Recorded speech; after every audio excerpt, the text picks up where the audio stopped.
ये कहानी एक ऐसी सिविलाइजेशन की है जो आज से लगभग 2000 साल पहले नॉर्थ अमेरिका के एक बड़े हिस्से में रहा करती थी। उस सिविलाइजेशन के लोग किन किन मुश्किलों का सामना करके अपनी ज़िंदगी गुजारते थे और किस तरह वो जगह आखिरकार अमेरिका के हिस्से में आई, देखेंगे हम इस पूरी कहानी में। तो कहानी की शुरुआत में हम देखते हैं कि एक जंगली कबीले के कुछ लोग मिलकर एक जानवर का शिकार करने की कोशिश कर रहे होते हैं और जानवर भाग रहा होता है। तभी उसका पैर एक रस्सी से टकरा जाता है जो कि एक जाल होता है। असल में ये लोग ऐसे जाल जंगलों में जगह जगह पर लगाकर रखते हैं। तो जैसे ही उस जानवर का पैर रस्सी से टकराता है तो उसके सामने से नुकीली लकड़ी का एक ढांचा तेजी से आकर उस जानवर के आर पार हो जाता है और सभी ये देखकर बहुत खुश हो जाते हैं और उसे नीचे उतारते हैं। फिर वो एक एक टुकड़ा बांटने लगते हैं जिसमें किसी को दिल तो किसी को कान, किसी को नाक का हिस्सा मिलता है। अब उनमें से एक आदमी ऐसा होता है जिसकी संतान नहीं होती और जब उसकी बारी आती है तो उसे ये जानवर के टेस्टिकल निकाल कर देते हैं और कहते हैं इसे खाने से संतान की प्राप्ति होती है। पर ये जब इस बात को नहीं मानता तो एक आदमी बोलता है कि मैं झूठ नहीं बोल रहा हूँ, और ये जो बोल रहा है वही इस कहानी का मेन किरदार होता है जिसका नाम है जैगुआर, और उसके पिता मॉरिस पीछे खड़े होते हैं। अब जैसे ही वो आदमी इसे खाता है तो उसको इसका टेस्ट इतना गंदा लगता है कि वो उल्टी करने लगता है। इतने में सभी उस पर हंसने लगते हैं और उसका मजाक उड़ाने लगते हैं, जिससे वो गुस्सा होकर उनसे लड़ना शुरू कर देता है। तभी मॉरिस बीच में आकर उनकी लड़ाई रुकवा देता है और उस आदमी को साइड में ले जाकर बोलता है कि तुम्हें और सहनशील बनना पड़ेगा, तुम बार बार मजाक का पात्र क्यों बनते हो। फिर वो कहता है कि मैं बाप नहीं बन पा रहा हूँ, इसलिए ये मेरा मजाक बनाते हैं। जिस पर मॉरिस उसे एक जड़ी बूटी के कुछ पत्ते निकाल कर देता है और कहता है कि इसे इस्तेमाल करने से तुम बाप बन जाओगे। ये उसी वक्त उसे खाने वाला होता है, पर मॉरिस उसे रोक कर कहता है कि इसे खाना नहीं है, इस दवाई को तुम्हें उस जगह पर तब लगाना है जब तुम अपनी बीवी के करीब जाओगे। तो वो विश्वास कर लेता है और बहुत खुश होता है। फिर वो अपने दोस्तों के पास चला जाता है और सभी हंसी मजाक करने लगते हैं। इतने में उन्हें जंगल में किसी के होने का एहसास होता है, तो वो खड़े होकर जंगल की ओर देखने लगते हैं और जैगुआर कहता है कि कौन है वहाँ और तुम्हें क्या चाहिए। तभी कुछ आदिवासी निकल कर आते हैं और 3-4 बड़ी बड़ी मछलियाँ उनके सामने रख देते हैं और कहते हैं कि हम सिर्फ तुम्हारे इलाके से होते हुए गुजरना चाहते हैं। तो वो मान जाते हैं और फिर मछलियों को उठाकर बदले में अपने शिकार का एक बड़ा टुकड़ा उन्हें दे देते हैं और उन लोगों को यहाँ से गुजरने की अनुमति दे देते हैं। इसके बाद पीछे से और भी बहुत सारे आदिवासी आने लगते हैं, जिनमें से बहुत सारे घायल भी होते हैं। तो ये सब देखकर जैगुआर पूछता है कि तुम्हारे साथ क्या हुआ है। तो वो बोलते हैं कि हमारा कबीला तबाह हो गया है और अब हम एक नई शुरुआत करने दूसरी जगह जा रहे हैं। ये कहकर वो चले जाते हैं। इसके बाद मॉरिस भी सबको वापस कबीले चलने के लिए कहता है, पर रास्ते में जैगुआर बहुत परेशान होता है और ये देखकर उसके पिता बोलते हैं कि वो जो कबीला था उनके साथ ज़रूर कुछ गलत हुआ है। अब वो अपने कबीले पहुंच जाते हैं जहां उनका कबीला बहुत ही खुशहाल होता है और सब हंसी मजाक करते रहते हैं। अब वो आदमी जिसका सब मजाक उड़ा रहे थे उसको आकर एक बुढ़िया पकड़ लेती है जो कि उसकी सास होती है और कहती है कि मुझे एक पोता चाहिए, अगर तुम मुझे पोता नहीं दोगे तो मैं तुम्हारी जगह किसी और को ले जाऊंगी, और उसको धकेलते हुए अंदर उसकी बीवी के पास ले जाती है। अब आपको याद होगा कि मॉरिस ने उस आदमी को एक दवाई दी थी और वो आदमी वो दवाई लगा लेता है, लेकिन उसके कुछ देर बाद ही वो चिल्लाते हुए बाहर आते हैं क्योंकि वो कोई दवाई नहीं बल्कि जलन देने वाले पत्ते थे, और दोनों को जलन होने की वजह से वो चारों तरफ भागते हुए चिल्लाने लगते हैं और सब उन पर हंसने लगते हैं और बहुत मजाक बनाते हैं। इसके बाद जैगुआर अपने घर जाता है और अपने बेटे से मिलता है। उसका बेटा 3-4 साल का है और उसकी बीवी पेट से है, और कुछ ही दिनों में एक नन्हा मेहमान भी उनके घर आने वाला है और वो अपने परिवार के साथ बहुत खुश रहता है और उनसे बहुत प्यार करता है। फिर हम अगली सुबह का समय देखते हैं जहाँ जैगुआर को कुत्ते के भौंकने की आवाज़ आती है, जिससे वो जाग जाता है और उसे एहसास होता है कि बाहर कुछ हलचल हो रही है। और अगले ही पल हमें बाहर दिखाया जाता है जहाँ बहुत ही भयानक और खूंखार दिखने वाला एक आदिवासी होता है जिसका नाम है मुबांगा, और इसके सभी साथी झाड़ियों के पीछे छुपे होते हैं और उसके इशारे पर मशाल लेकर बाहर आ जाते हैं। तभी जैगुआर अपने घर से बाहर देखता है तो उसे कुछ जलती हुई मशालें दिखाई देती हैं और वो समझ जाता है कि कुछ खतरा है।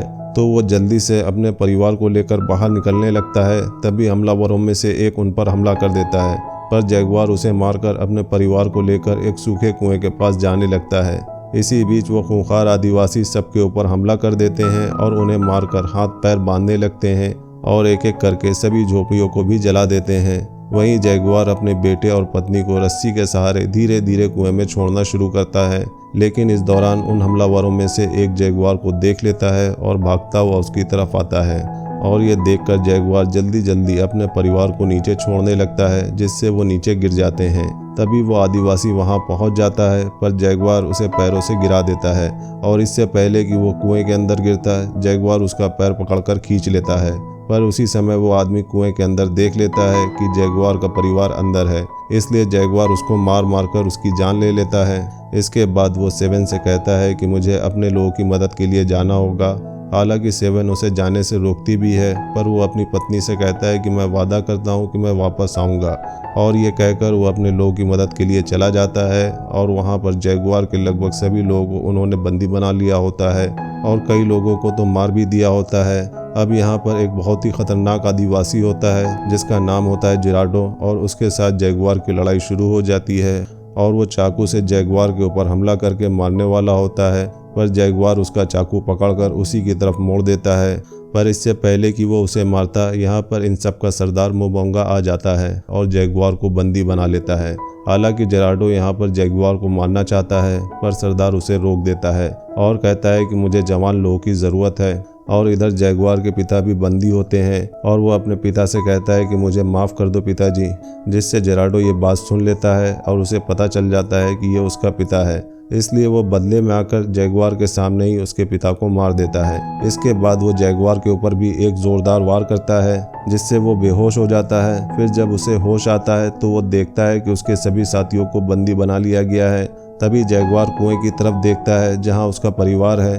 तभी सरदार का बेटा कुंबा वहां देखते हुए उसे देख लेता है और वो कुएं के पास जाता है तो वो देखता है कि कुएं के अंदर से एक रस्सी लगी हुई है, तो उसे शक हो जाता है और कुएं के अंदर देखने लगता है। पर उससे पहले सेवन अपने बेटे को लेकर कुएं के एक पत्थर के नीचे छुप जाती है।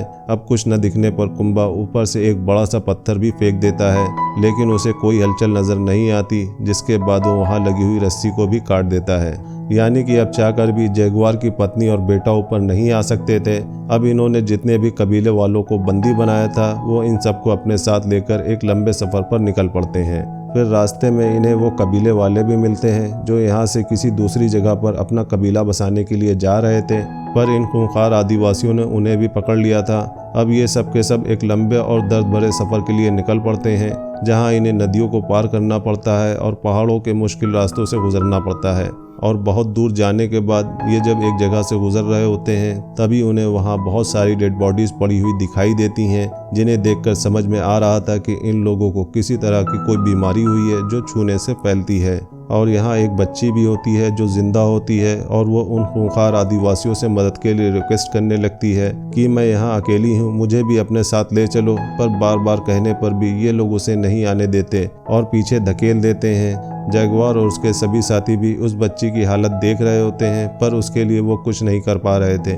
इसके बाद वो लड़की उन खूंखार लोगों से कहती है कि बहुत जल्दी एक पवित्र समय आने वाला है जब दिन में अंधेरा हो जाएगा और एक आदमी तुम सभी जालिमों को यहाँ से बाहर ले जाएगा और तुम्हारे साथ साथ पूरे साम्राज्य का भी हमेशा के लिए अंत हो जाएगा। इसके बाद वो आगे बढ़ जाते हैं और कई घंटों के बाद एक गाँव में पहुँचते हैं, जहाँ पर बहुत सारे मजदूर होते हैं और उनकी हालत बहुत ही ज़्यादा ख़राब होने के बाद भी उन्हें यहाँ पर काम करना पड़ता है। लेकिन इन्हें यहाँ पर ना छोड़कर आगे ले जाया जाता है, जहाँ कबीले के सरदार मोबोंगा के पास एक आदमी आता है और पूछता है कि कितने आदमी हैं। तो वो कहता है कि ये सब मेरा बेटा बताएगा, लेकिन इस बार पैसे हमें अच्छे चाहिए, यानी कि ये लोग इन्हें यहाँ पकड़कर इसलिए लाए हैं ताकि इन्हें बेच सकें। और यहाँ पर इन्हें खोल दिया जाता है और इनके साथ जो बंदी औरतें होती हैं उनकी बोली लगाकर उन्हें बेच दिया जाता है और बचे हुए आदमियों को यहाँ से आगे ले जाया जाता है, जहाँ पर बहुत भीड़ होती है। जब जैगुआर और उसके कुछ साथी को यहाँ पर रंग लगाया जाता है तो वो कुछ समझ नहीं पा रहे थे कि ये सब क्या हो रहा है और उनके साथ आगे क्या होगा। दरअसल यहाँ एक तरह का मंदिर होता है जहाँ पर इंसानों की बलि दी जा रही होती है। तभी जैगुआर और उसके कुछ साथियों को जिनको रंग लगाया गया था उन्हें वहाँ ले जाया जाता है। अब यहाँ पर बहुत सारे लोग होते हैं और इन सब का किंग भी यहाँ पर मौजूद होता है और फिर एक आदमी सबको चिल्ला चिल्ला कर बोल रहा होता है कि हमारे ईश्वर हमसे नाराज़ हो गए हैं, जिससे चारों तरफ बीमारियां फैल रही हैं और अब ईश्वर को खुश करने के लिए हमें इनकी बलि देनी होगी।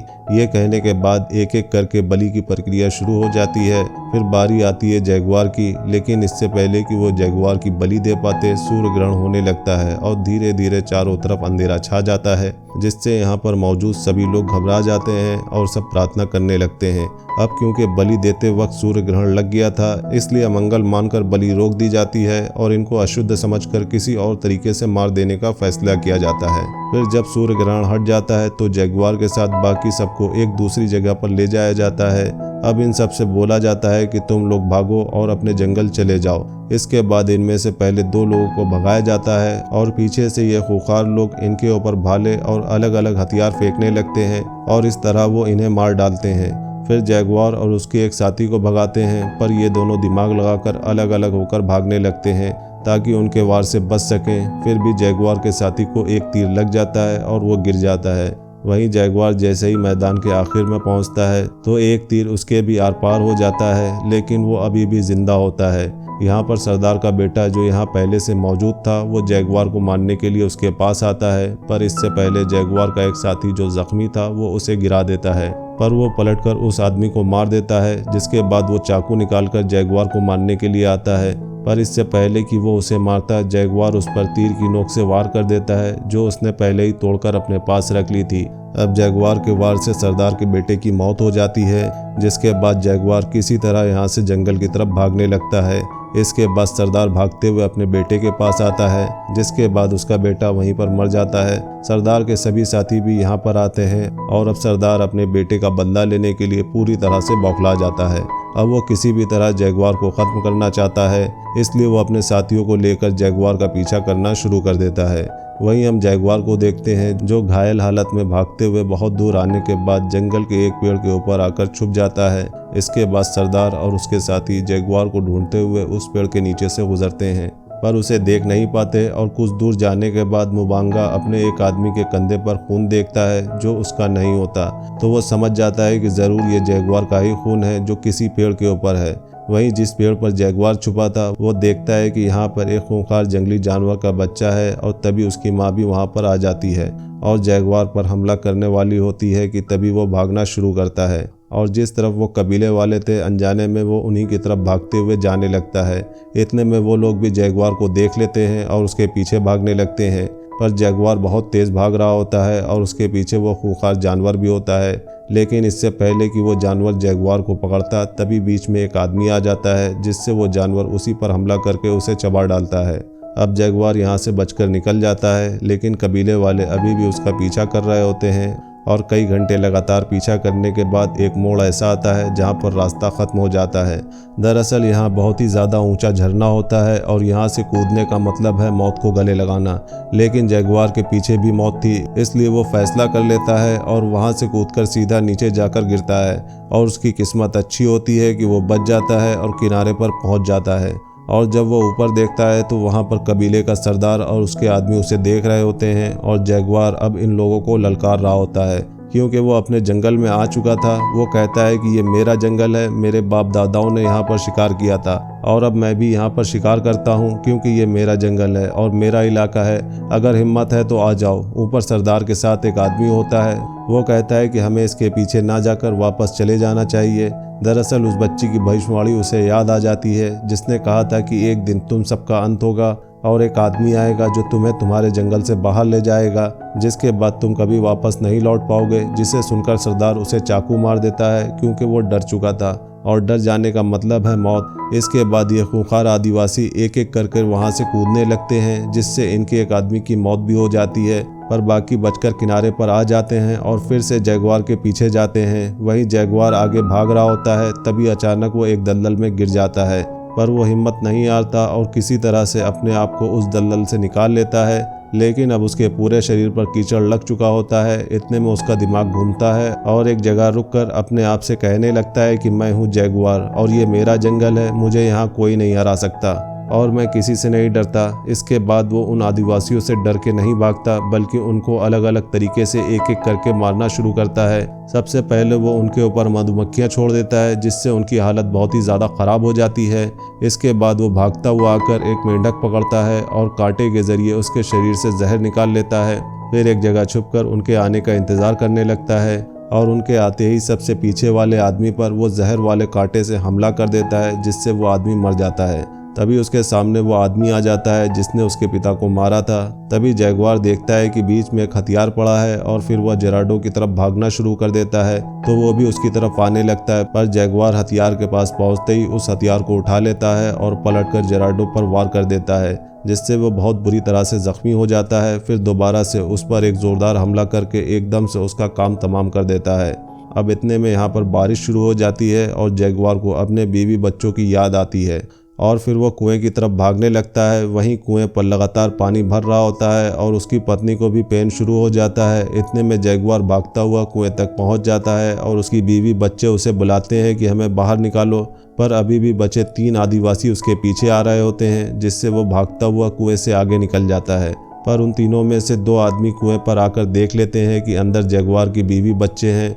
वहीं सरदार मोबांगा, जो कि सबसे ज़्यादा खूंखार है, वो जैगुआर के पीछे भाग रहा होता है और भागते भागते एक जगह आकर जैगुआर उसे मिल जाता है और कुछ ही दूर से वो जैगुआर को तीर मार देता है, जो कि उसके सीने में लगता है और जैगुआर भी अब जख्मी हो जाता है। लेकिन वो फिर भी वहीं पर खड़ा रहता है, जिसके बाद सरदार चाकू निकालता है और जैगुआर की तरफ भागना शुरू कर देता है। पर उसे पता नहीं होता है कि यहाँ पर फंदा लगा हुआ है और जैसे ही उसका पैर फंदे से टकराता है, तभी सामने से एक नुकीली लकड़ी का ढांचा सीधे आकर उसके शरीर के आर पार हो जाता है, जिससे यहाँ पर इसकी भयानक मौत हो जाती है। अब जैगुआर को यहाँ से भी भागना पड़ता है, क्योंकि बचे हुए 2 आदमी इसी की तरफ आ रहे थे। वहीं कुएं के अंदर दिखाया जाता है, जहां लगातार पानी भर रहा होता है और जैगुआर की पत्नी अपने बच्चे को बचाने की कोशिश कर रही होती है और इसी मुश्किल समय में वो एक और बच्चे को जन्म दे देती है। वहीं जैगुआर को दिखाया जाता है, जो भागते भागते समंदर के किनारे पर पहुंच चुका था। अब बहुत ज़्यादा थक जाने की वजह से वो वहीं पर रुक जाता है और हैरानी से समंदर की तरफ देखने लगता है। इतने में वो आदमी भी वहां पहुंच जाते हैं और वो भी समंदर की तरफ देखने लगते हैं, क्योंकि समंदर में उन्हें बड़े बड़े जहाज दिखाई देते हैं और छोटी छोटी बोट से कुछ लोग इस टापू की तरफ आ रहे होते हैं। अब इस दौरान जैगुआर को मौका मिल जाता है और वो वहां से भागते हुए कुएं के पास पहुंच जाता है, जहां वो देखता है कि उसका परिवार डूबने की हालत में है और उसकी पत्नी ने एक बच्चे को भी जन्म दिया है। और ये देखकर वो एक सुकून की सांस लेता है, क्योंकि इतनी मुसीबत और मुश्किलों के बाद भी उसने अपने परिवार को फिर से पा लिया है। अब कहानी के आखिर में हम देखते हैं कि जैगुआर अपने परिवार के साथ जंगल में होता है और उसकी पत्नी समुद्र के इन जहाज़ों को देखकर पूछती है कि क्या हमें उस तरफ जाना चाहिए। तो जैगुआर कहता है कि नहीं, हमें जंगल में ही रहकर एक नई शुरुआत करनी चाहिए। इसके बाद वो जंगल की तरफ चले जाते हैं। दरअसल इन बड़े बड़े जहाज़ों में जो लोग आए होते हैं वो यूरोपियन थे, जिनके आने का मकसद इस टापू पर कब्जा करना था। इनका यहाँ आना एक हिस्टोरिकल समय को दर्शाता है कि यूरोपियंस के यहाँ आने के बाद कैसे माया सभ्यता का अंत हुआ और आधुनिक समय में अभी ये जगह अमेरिका के हिस्से में है। और इसी सीन के साथ ये कहानी यहीं पर ख़त्म हो जाती है। तो ये थी एपोकलिप्टो फिल्म की सारी कहानी। आपको ये कहानी कैसी लगी हमें कमेंट्स में ज़रूर बताइएगा। अगर मूवी का एक्सप्लेनेशन पसंद आया हो तो वीडियो को लाइक करिएगा और चैनल को सपोर्ट करने के लिए सब्सक्राइब करिएगा, ताकि हम आपके लिए ऐसे इंटरेस्टिंग मूवीज़ के एक्सप्लेनेशन लाते रहें। मिलते हैं नेक्स्ट मूवी एक्सप्लेनेशन वीडियो में, तब तक के लिए बाय बाय।